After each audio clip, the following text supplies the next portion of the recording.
Граѓаните кои немаат проблем со водоснабдувањето веројатно немаат причина подлабоко да се замислат што всушност значи водата, особено во летниот период кога дневните температури надминуваат 40 степени Целзиусови. Колку е таа битна за функционирање на семејството во сите сегменти, во кујната, во бањата, за апаратите.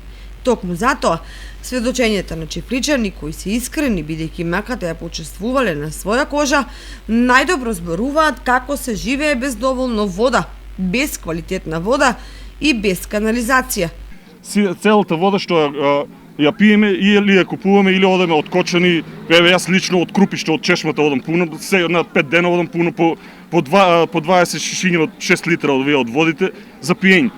И не само ја, него сите. Значи, ние еден од пумпите што ги имаме, од бушотините, ние еден не смееме да пиеме, затоа што имаме едноставно лоши води.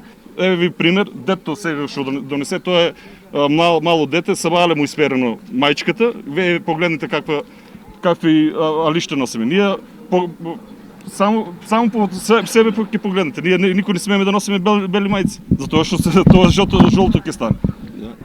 Без водовод се соочувам 7 години и лиштата ги носам постојано у теранци да ги перам кај мојата мајка, бидејќи тука со нашата вода бели лишта у Чифлик ние немаме.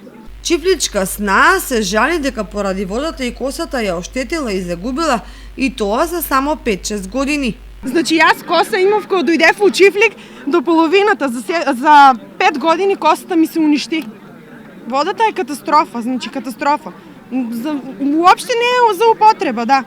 Крајната последица која ги одвраќа младите да планираат да останат во селото за да живеат е 30-тината куќи од кои наследниците заминале во странство во потрага по подобар живот. Значи веќе кај нас не е проблем за вработувањето. Не за проблем ни, како што се кажуваше, ниските плати.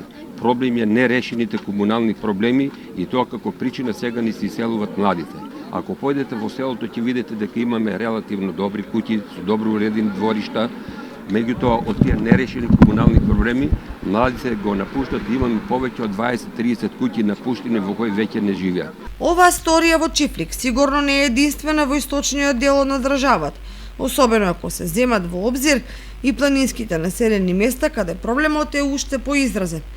Затоа одговорните треба да се свртат кон приоритетите, бидејќи како што тргнало селата целосно ќе се запустат.